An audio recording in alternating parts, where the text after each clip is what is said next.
Hey, what's up everybody? Welcome to FoundFlix. On today's Ending Explain, we're looking at what's considered the third entry in John Carpenter's Apocalypse trilogy. So you got The Thing, Prince of Darkness, and finally, the subject of this video, In the Mouth of Madness. We follow a suspicious insurance investigator working a claim regarding the disappearance of famed horror novelist Sutter Kane. It's up to him and editor Linda Stiles to track down the writer's manuscript along with his whereabouts. This seemingly innocuous quest leads them to a mysterious small town where they uncover a disturbing evil that could lead to the end of the world itself. Anyone out there that's been with the channel for a while, y'all know I'm a huge fan of John Carpenter. I mean, obviously. It's not just because of Halloween or even The Thing, which is my personal favorite horror flick, but it's his other more offbeat entries that I adore too. If you haven't seen Big Trouble in Little China, get on that shit immediately. He had a real streak for a while there, unleashing banger after banger, and then things started getting a little spotty. Yeah, happens to the best of them.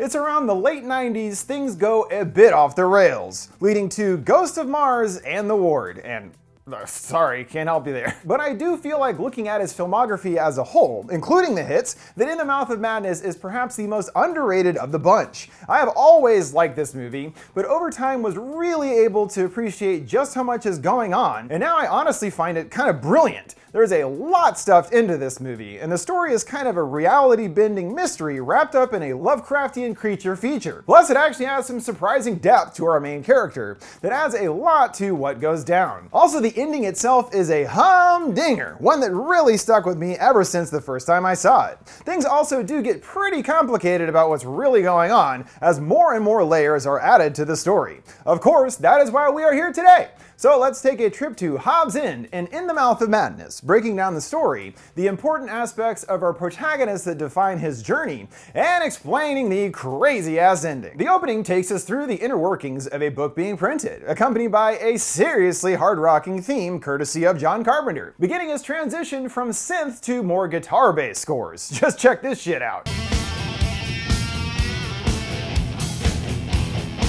The book is entitled The Hobbs End Horror, on the back reading Coming Soon, In the Mouth of Madness. Geez, already getting all meta up in here and shit. At a psychiatric hospital, a disheveled looking man, John Trent, is dragged in. He's tossed in Rube 9, adamantly insisting that he is not insane. He's joined by a chorus of others screeching in agreement, including even Carpenter himself. The doc cranks the Carpenters in an attempt to calm everyone down, which elicits a dismayed reaction from Trent. Not the Carpenters too, he moans, slumping down the wall. The song whirs to a stop, and the lights blink erratically. Someone knocks at the door, and when he peeks out, a shadow walks behind him. Trent complains this is a rotten way to end it, but he's corrected. It's not the end. You haven't read it yet. Flashing through a bunch of wild images. A hand bursts through the glass, and he falls to the ground, and when he looks up, things are back to normal, leading us to believe it was all just an illusion or a product of his troubled mind. Although there are mentions of something serious going on in the outside world, especially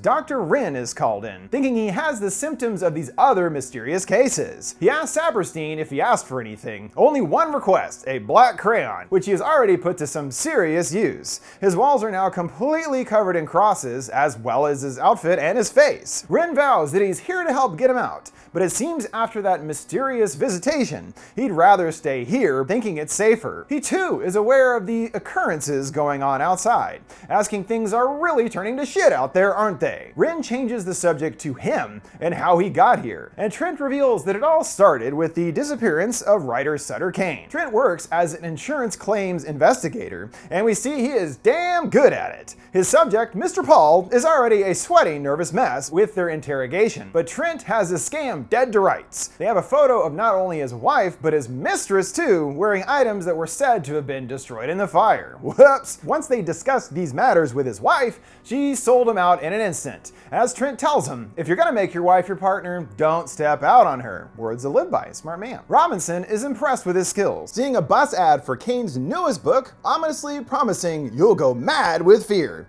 Sounds good. Here we get a real insight into Trent's perspective of the world and people, telling him you learn to expect the worst. That way, you're never disappointed. From across the street, a wild-eyed man wielding an axe emerges and looks to have a single destination in mind, John. He He smashes a window and leans right up to him asking if he reads Sutter Kane. We see his eyes are especially odd up close, looking like his pupil and cornea have divided into 2 parts. How does that happen? Luckily for Trent, the police blow the guy away. And according to the news, it sounds like this is a spreading problem already here, considering that Kane has in a way ascended beyond being a simple writer to an almost religious figurehead. He visits Kane's publisher to find out the deal behind his disappearance, and John is a bit dismissive of the author. He's the one that writes that horror crap, right? His editor Linda fires back that he's the most sold author in the world, way outshining Stephen King. Clearly what they're going for here. They recently were sent chapters for his latest book, but the envelope had no information or address on it. When he asked about his agent, it turns out he already met him. His agent was the guy with the axe that went after him. Linda lays out just how big and important Crane is to the company, but John isn't buying what's going on here, blowing this off as merely a publicity stunt. She reveals that Kane's words can actually affect his weaker-minded readers, causing things like disorientation and memory loss. As for what she knows about the situation, according to her, his latest writing was becoming more bizarre and erratic, him apparently becoming convinced that his writing was real and not fiction. He at least now gets just how much of a big deal Kane is, chuckling, "Wow, this shit really sells, doesn't it?" When asking if he's surprised, he tells her nothing surprised him. Humans have already fucked up everything already. Why not finish the job by flushing our brains down the toilet? Walking down a skeezy alley, there's several posters for the book, one starting to peel away. Down another way, there is a cop beating the absolute hell out of a homeless guy, his eyes all weird and blue just like the agent's. At the bookstore, the place is in disarray thanks to the fervor over his books, and he grabs a few for himself. Kid with a rash on his chin catches his attention. He stares blankly for a moment, telling him, "I can see," and he sees you. Confused, John tells him, "Well, say hi for me, I guess." After diving into the books, he derides it as just pop fiction horror novels. All the same story, slimy things in the dark, people going mad and turning into monsters, which is actually foreshadowing of what's to come. However, he does admit that his words do in a way get under your skin, which he finds impressive. We see this effect ourselves. He's back at this play, and this time the cop's face is monstrous and demonic. A mob of others with axes shuffle in. "He sees you," the agent repeats, and they turn on him with their axes. He spins away to flee, and the cop is there, startling him awake. Or, not quite, the cop is there on the couch with him. Ha! The dreaded double dream. Those are the worst. So we now get what Styles was saying about Kane's words and how they can affect people, and he's had enough already, throwing the book away. However, he is still determined to find out what happened, and starts doing some arts and crafts with the covers, assembling the pieces like some kind of mad jigsaw puzzle, ultimately forming the shape of New Hampshire. He shows off his discovery to the publisher, the red light being Hobbs End. They're confused, as there is no real Hobbs End, but Trent acknowledges it could be possible. There are forgotten towns all across America. He smirks, it's a great scheme. Find Kane and win a lunchbox. He asks the publisher if he really wants him to go. Harglow insists that he's not lying. Kane is just an important commodity they need back, and suggests sending Styles along for the trip. Driving into the night, they have a conversation that further solidifies Trent's very cynical worldview, along with another healthy heaping of foreshadowing. He tells her, due to his work, he knows that people are capable of the worst. She argues that that doesn't leave much to believe in, but it's no matter to him.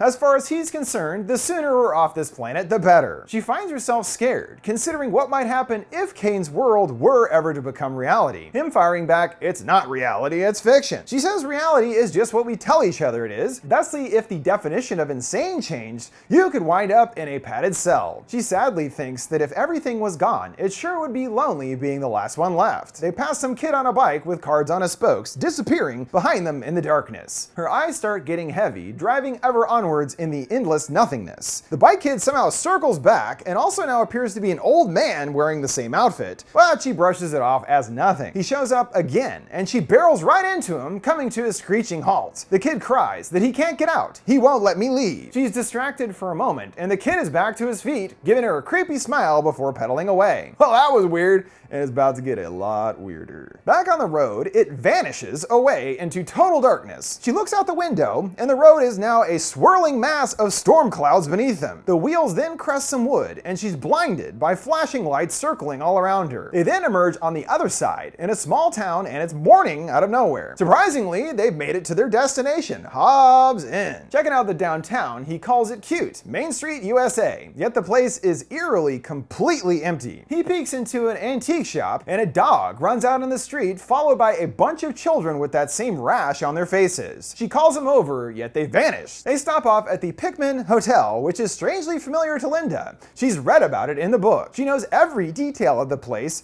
even the painting on the wall, and a loose board under his feet. Wow, she really knows her Kane. A kindly innkeeper enters, and he tries to get some info about the author, but she has no idea who he's talking about. Entranced by the painting, she notices that it has changed from moments before. The woman's face now turned outward. After all these little details, she believes that they are somehow in his book, but he laughs it off, reminding her that the innkeeper in the book is a lunatic that cut her husband into coleslaw. No way that nice old lady is capable of that, right? Besides, if they were in the book, out that window would be a Byzantine church, and he looks just an old barn. She corrects him that he didn't read close enough, it's seen from the east. And yep, sure enough, there's a big black ominous church there, just as in the book. So they start referencing it to learn more about it. Originally, an older church was here, and one day this black church appeared and swallowed it whole. The only thing left is a mosaic above the door. Seeing it's there too, getting real Lovecrafty, the book reveals that its inhabitants are a murderous race of creatures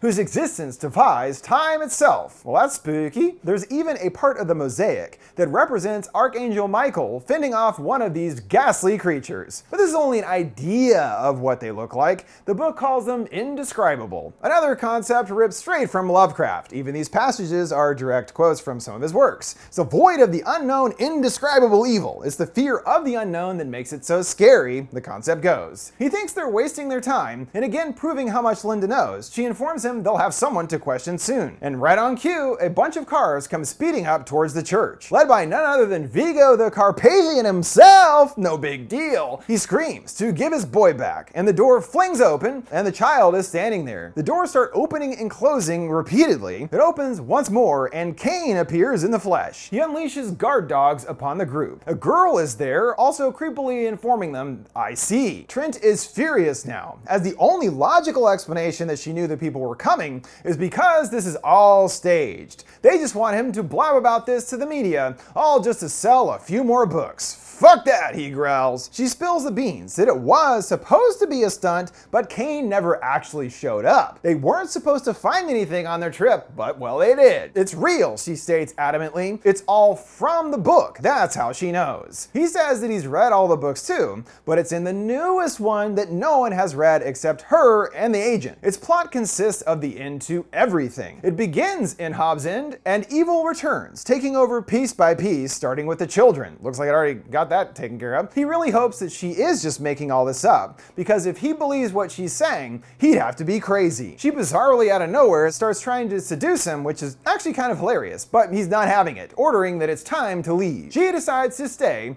and he won't be going too far either, seeing that he left the car keys behind. He comes to the painting that has changed once more. The subjects both looking forward now, with horrific mutated faces. Mrs. Pickman joins him and looks a bit out of sorts and distracted. She keeps getting her attention drawn to something at her feet. She kicks at it, hearing a grunt in response, as Styles sneaks by behind him and speeds off in the car. Back behind the desk, it looks like the kind old lady is a mirror of her book counterpart. Her husband is there at her feet and handcuffed. Yikes! Styles returns to the church, and the kids are there, seeing that they are looking more deformed and creature-like now, truly changing into something else. The girl's teeth have turned to fangs, blood dripping from her mouth. Styles asks who they are and who they're with. They respond they're with her. You're my mommy, and today's mommy's day. She's all, okay then, and walks away. Very weird and creepy moment. Styles discovers the church's door is unlocked, and it's pretty spooky inside. All the candle holders resembling upside down crosses, and there's a big old one up in the ceiling too. In another area, a kind of black substance seems to be taking over, emanating from here, most likely that spreading evil that she mentioned from the book. She opens the door to what looks like Kane's office, but since it's empty, she turns away. As soon as doing so, she hears a typewriter clacking, and Kane has appeared. The room also looks completely different than moments ago. A hand grabs her, and the door slams closed, disappearing entirely. He says he's happy to see her, beaming that she can edit this one from the inside, looking out. He expresses that for years, he thought he was making all of his stories up, but it was actually them telling me what to write, glancing over to a slimy, pulsating door. They gave him the power to make it real, and now it is. He invites her to see the book for herself, calling it the new Bible. He grabs her by the head, seeing that it is our titular book, and she's bombarded with all kinds of weird, off-putting images. He pulls her away, blood now seeping from her eyes. Stiles now looks quite out of it, and puts her arms around him, seeing there's a weird creature dude growing out of his back. Reminded me of Total Recall. Quaid. A frantic Stiles then appears back at the hotel, moaning she's losing herself, and she's read the new book. John scurries downstairs looking for Pickman, seeing in the painting the couple have reached their final forms of writhing, disgusting monsters. He hears the sound of anguished screaming, and the old lady has changed as well, chopping up her poor husband, just as her character did in the book, and terrified, he stumbles back. Not such a sweet old lady after all, eh, Johnny boy? After reading the book, Stiles has started her own transformation, greeting him with a weird smile and straight up chucks him right through the door. Outside in the greenhouse, there's another creature there waving hello on his way to the car. He doesn't get too far though, encountering a mob of townspeople with torches. Everyone is encircled around Stiles, the children singing, "You are a dead girl." He seeks refuge in a bar where the father is there, all bruised up and mumbling. He doesn't know what came first, us or the book. John can't take it anymore and throws a glass in frustration, growling, "This is not a book, it's reality, man." He shows off a wound on his face, courtesy of his own 5-year-old boy, and turns the gun on himself. John pleads for him not to, but the father shrugs, "I have to. He wrote me this way," and takes himself out. The gang is waiting outside for him, including Stiles, who punches him right in the face. He returns the favor much harder and carries her to the car. She somehow got the keys and swallows them. "You're gonna be a problem, Stiles, ain't ya?" The townsfolk descend upon him, and he uses a screwdriver to hotwire the car, peeling away just in time from the weirdos. On the road, he complains to himself, "This is why you never leave the city." Linda wakes up, chiding him for not believing her, and again weirdly goes in for a kiss, telling her Kane wrote her that way. It's good for the book. He comes to a stop, seeing the bike kid speeding away. We hear some fleshy squelching, and Stiles peeks her head around the corner smiling, and then rounds the corner, revealing her next evolved form, her head all the way around. She giggles, getting closer to him, and he gets the hell out of there. Yeah, good idea. However, leaving Hobbs End proves impossible. The lines on the road start glowing orange, and he's shot right back to the town square. He tries again, passing by the bike kid with a new passenger, Stiles riding on the back. The road burns away, and yep, he's right back where he started. This time, he elects to plow right into the crowd, and they separate to let him through until he comes to her, and he veers off, crashing the car, things suddenly bathed in a heavy blue tint. He comes to in a confession booth, finding that he's trapped inside. A white light swells next to him, and Kane speaks out, asking if he knows the problem with religion. It seeks discipline through fear, but doesn't understand real creation. No one before him believed enough to make this real. All of this is thanks to his books. Trent maintains that his books aren't real, but he argues that he's just as popular as the Bible. He's sold 1 billion books and been translated into many languages, deeming himself bigger than the Pope at this point. John tries to convince himself there has to be some kind of logical explanation for this, right? Kane smirking in response, "Always looking for a con. Even now, you're trying to rationalize." He tells him that his books suck, and the light bleeds out in response. He then reveals the grand plan behind his latest books. Sure, his others could have effects on people, but this one will drive you completely mad. By getting more and more readers, or as he calls them, believers, it will exponentially increase his power. When people begin to lose the ability to know the difference between reality and fiction, the aforementioned old ones can begin their journey back. The more who believe, the faster their journey. And with the way his other books sold, this one is bound to be very popular. He appears there in the booth with him. "Wanna see?" he offers and grabs his head, filled with the same images Stiles saw, and we're whisked back to his blood office. He types off the very last page and hands it over, tasking him with delivering it, as he's off to join his so-called new publishers. John is confused, "What I do?" and he twists reality to his whims, Kane informing him he is what I write, just like this town. It wasn't here before he created it, and neither were you. John is confident, he knows what he is, nobody pulls my strings, man. Kane brings up the agent, divulging that the attack was no accident. He read about him in the book and knew what his ultimate role was. He was in fact trying to stop John from delivering the manuscript. He refuses to believe that he's a piece of fiction, and Kane asks him to read if you don't believe. "See what I have in store for you." He points to a massive tunnel there now in the room, telling him his world lies beyond that passage. He must go now, as he can't hold off the old ones any longer. The slimy door is starting to give. He grabs his skin and peels it away like paper, also resembling that tear in the poster from the alley. From within, a black void is created, bordered by words words from the book. Looks like to me he's officially broken or really rewritten reality itself. Thanks, old ones. Linda starts to read, describing exactly what John's actions are, him staring out into the abyss. She narrates he then saw them spill from the black pit, choked with the bones of countless unhallowed centuries. And as he backed away, they came pouring out into our world. The old ones are busting loose. He asks Linda one last time to come with him, but she responds that she can't. She's read to the end and shoves the book in his hands. Some creatures become visible at the tear, and he makes haste down the hall. Then they make it out of the hole, a wall of grotesque creatures chasing after him, and they are seriously bizarre looking. He trips and falls just as they are about to overtake him, and he's back out on the road, still trembling in the fetal position. Another kid rides up on his bike, and he asks which way to the highway, dropping the book before making his way out of this nightmare once and for all. Or yeah, probably not. He hitches a ride to an old motel, where the classic sci-fi romp Robot Monster is playing on the telly. Childhood favorite of Carpenter's apparently. Despite getting out of Hobbs End, he's still looking nervous and shaken up, swaying on the bed. The next morning, the front desk is empty, and about to leave, a kid comes out telling him that there's a package for him. He's baffled. No one knows he's here. Well, someone does, he replies. It's the book, having returned naturally, and he storms back down, demanding to know who delivered it, but he's unable to get any further details. So he sets out to destroy the book, burning it page by page in the sink. Afterwards, he takes the bus back to the city with a chatty old lady seatmate,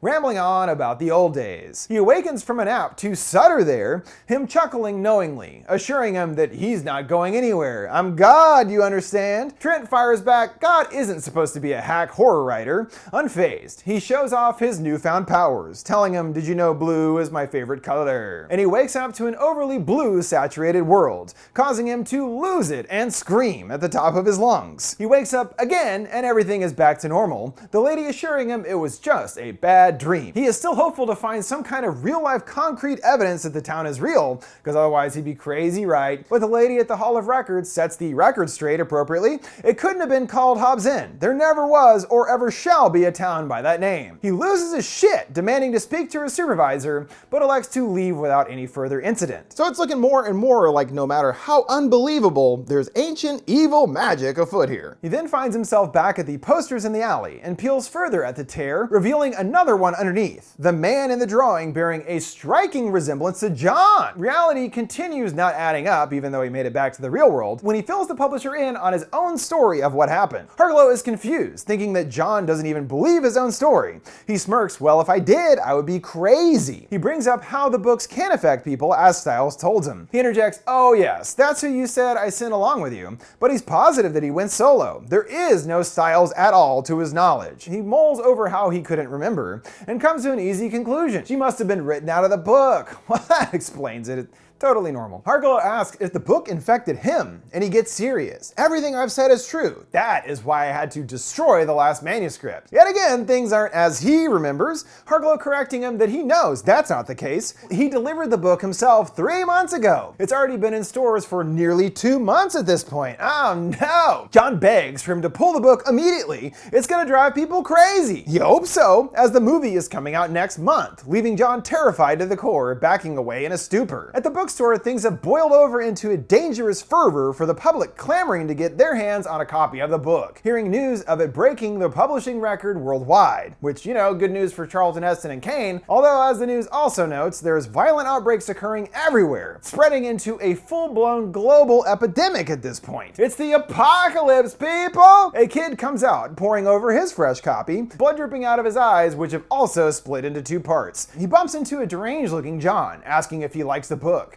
He croaks, I love it. He responds, well, that's good, so this should come as no surprise, and pulls out an axe, destroying the new believer. That brings us back to where we first met John in his padded room. He must have been arrested after the murder in the street, and assumedly because of his behavior and crazy story, is another of the many popping up with similar inexplicable acts of violence. Yet quite importantly, John never actually read the book, so he hasn't been changed like all the others with the split eye thing, or the tentacles and what have you. So really his act here is is kind of a foolish attempt to try and stop the spread, although he also obviously did more or less lose his marbles too. This brings us to the core of John, and is ever looking for the con at play. Ultimately, thanks to Sutter and his old one's fed power, he has to finally accept that this crazy astounding story is true. He constantly pushes against this idea, and in the end, well, you can't escape the truth. Bunch of crazy evil shit going on around here. I don't know what to tell you, bud. He finishes his yarn to Dr. Wren. Of course, to the doctor, his story does sound insane, but we and Trent know the truth. About to leave, he tells him that every species can smell its own extinction, and the last ones left won't be having a pretty time. The human race will become a bedtime story, a myth for children, nothing more. This disturbing idea does seem to rattle Wren a bit, looking puzzled and worried, but he still decides that after all that, it's just a bunch of nonsense. If you can believe he thinks Sutter Kane is destroying the world, I mean, that's just ridiculous, right? This is some more of that foreshadowing back in the car with Styles, the concept of how reality is just what we make it, and now reality itself has been changed. Her whole thing was the idea of insanity can change, and that would wind you up in a straitjacket. Well, there you go. We see what happened to John. He sounds crazy. He's not crazy, though. Wren is about to find out the truth for himself. Thunder rumbles outside, and the lights flicker, already hearing muffled screams. Trent knows it's happening, seeing shadows of a tentacle creature killing someone through the window. He shields his eyes away, and just as quickly, it abruptly stops. Things now unsettlingly quiet. There's bangs at the door, and it is quickly ripped off, him seeing bloody claw marks when he steps out. In the hall, it looks like there was quite a hubbub, everything in shambles, also seeing several copies of the book amongst the rubble. It looks like the place is totally empty of anyone else, and the broadcast sets the scene of the world at this point. There are only a few stragglers left. The epidemic has officially taken over. This too references that convo in the car. He was just waiting for humans to become a memory, mainly due to the fact that he knows so many bad people out there. This is also kind of a dig at popular culture in a way, and its steady decline over the years. He tells her way back at the office, well, we already destroyed each other and our planet, might as well flush our brains down the toilet. The ultimate outcome is their self-created destruction. They're damned as far as he's concerned, and that playing out is what he gets a front row seat to see for himself, thanks to Sutter. John walks the empty streets and comes to a curious sight, a movie theater playing the movie version of In the Mouth of Madness starring John Trent himself. He takes a seat along with some popcorn ready for the big show. It begins and plays scenes from earlier in our movie, toying with that idea that he was just part of the story all along and getting real meta with it. As it continues, he can't help but burst out into hysterical giggles. As more of his journey flickers on the screen, he busts out into full-blown maniacal cackling. Right, so the other consideration being that just like all the others who read the book or saw the movie, he's now on his own journey into madness as he finally experienced the story. Again, he's also definitely gone completely bonkers no matter how you slice it. One last time to the car. Styles brought up how it would be for the last people that survived. It would be pretty lonely out there. So what else can you really do at this point but to come and join the masses? Another pop culture thing there too. Get on board the hype train, folks. It is the only way. Consume media. Like I said, a lot going on with this one, and that's why for me this is a stone cold classic that deserves a lot more attention and praise. That brings us to the conclusion of this explained video on In the Mouth of Madness. And don't forget, before we go, you can send me requests for any movies or TV shows you'd like to see me explain by sending them my way on any of my social media accounts at FoundFlix. What do you guys think of In the Mouth of Madness and its ending? What's your favorite John Carpenter flick? Let me know your thoughts down in the comments below. Make sure to like, subscribe, and follow. Thanks for watching FoundFlix. See you next time.